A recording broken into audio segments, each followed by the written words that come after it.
Civilization begins in leisure.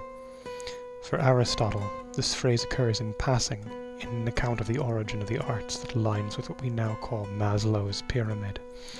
Once we have met our basic physical needs and our social needs, then we can pursue what is an end in itself. This is pleasingly schematic, but it doesn't work.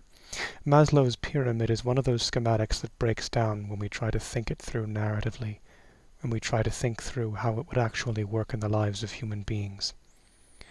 Even before Aristotle, Plato tried to do exactly that, to think through in a mythic register the origin of civilization. As Aristotle will, he recognizes that the question of civilization is the question of scholé.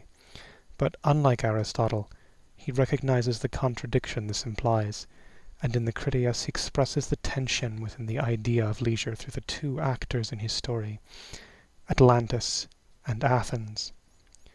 Plato's mythic Atlantis is the domain of business and busyness. In concrete terms, it probably resembles the Athens of Plato's time, a naval power, more than his mythic agricultural Athens does. Aside from the specifics of its divine origin, Atlantis as a naval power is rather generic, one Mahan would recognize. A society born not on the vulnerable shore, but far enough inland to defend itself, yet with good access to the sea. In this respect it bears a strong resemblance to the real Rome to come, not to mention London. Being a naval power, Atlantis is also a commercial power, and since Atlantis is a commercial power, leisure in Atlantis is the kind we know well from our own commercial civilization. R&R, rest and relaxation. A commercial society tends towards maximum, continuous, incessant activity. Its idea of leisure is mechanical, what we describe for machinery as a duty cycle, hours on, hours off, our familiar world of shifts and timetables. Plato's mythic Athens is something different. He takes care to establish how different, even geologically, this twice ancient Greece is. His imagination fills the land between its promontories with rich soil, making his Athens not a naval, but an agricultural society. In an agricultural context, what leisure means is different. The unavoidable cycle of human activity and recovery is subordinated to the larger cycle of the seasons, of sowing and the harvest. The seasons call forth intense effort at times, and while it lasts, this intense effort must also be intermitted with periods of rest. But at other times, the seasons compel us to allow nature to withdraw, and to wait for what it provides. This agricultural idea of leisure subsumes the commercial idea of leisure, but it adds something different. The closest word in English might be downtime.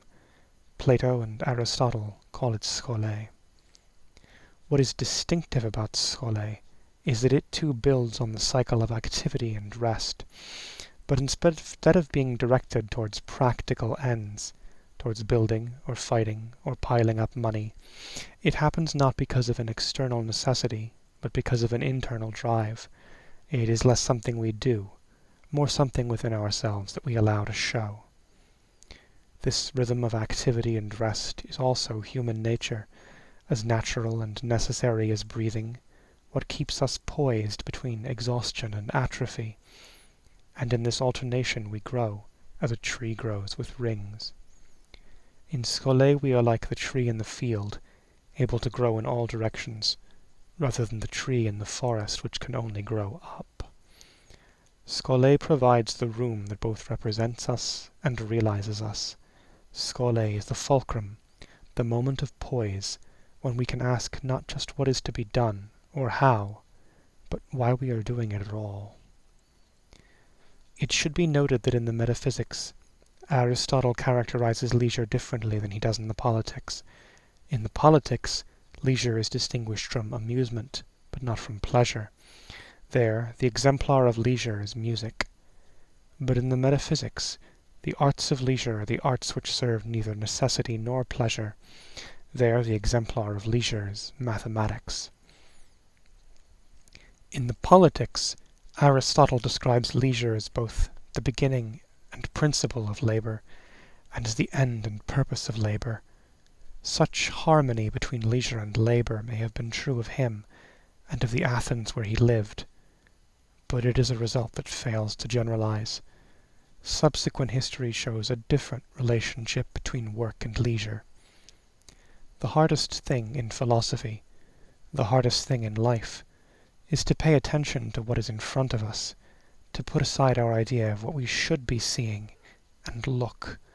Our theories condition our experience. We try to draw a person and end up with a stick figure. In this respect, the Greeks are easy to envy. There, at the beginning of philosophy, they had the unique opportunity to look at the world with fresh eyes. But this is not true. Even the Greeks had their preconceptions, not the preconceptions of philosophy, but the preconceptions of myth. Because we, as moderns, suffer from a loss we cannot repair, Hume's violent diremption of thought and being, we look towards ancient philosophy as something whole and undivided, but this is not true. In ancient philosophy thought and being could meet, but there was another divide that they could not bridge, one that we do not suffer from, the distinction of the earthly and celestial, of the changeable and the permanent. For us, the heirs to Newton, the unity of change and permanence of earthly and heavenly is obvious. What is unchanging does not change, not because it actively persists out of its own nature, but only because nothing changes it. And what is changing changes, not because it changes out of its own nature, but because something else has changed it. Change is just motion, and the laws of change are the laws of motion where inertia rules all. But the Greeks were too close to myth. They knew gods and mortals. They knew titans and demigods, but for all that theogony filled the space in between with monsters and heroes, there was for them a gap between mortal and immortal that was a difference of kind and not degree, the polarity that drove the engine of tragedy. What does this mean for Plato, and why he couldn't finish the Critias? Plato could not see past what happens when the two forms of idleness, the two settings of leisure that both equally deserve the name of civilization, what happens after they meet. He only knew that when they met, it meant war. For Plato, as for Aristotle, the end of labor was leisure and the end of war was peace. Sadly, we know, not through philosophy, but because we have seen it written in our history books and our headlines, that the day of leisure is as elusive as the age of peace. Atlantis wins. Atlantis always wins. But Atlantis never knows it has won. Earthly Atlantis does what Plato and Aristotle could attribute to nothing earthly. It never stops. The end of Atlantis is not tragedy, but accident, not hamartia or hubris, but malfunction. Atlantis does not sink, it drowns. But what does this mean in practical terms? It means that civilization, beginning in Scholè, need not imply it can ever return to Scholè. The duty cycle of work and rest does not, once it begins, need any external force to maintain it. It persists through its own inertia, massy as a flywheel and equally unbreakable. Even in an agricultural context, it is wrong to think that the seasons push us toward activity and we fall back into Scholè afterwards. Really, the seasons push us in both directions.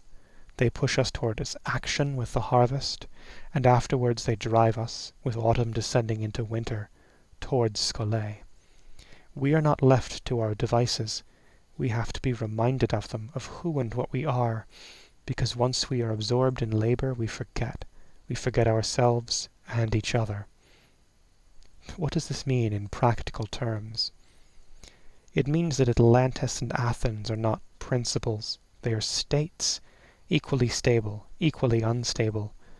We can escape from the cycle of activity and recovery, from Atlantis, only if we understand that it is exactly as hard to escape the duty cycle and enter Scholè as it is easy to keep working.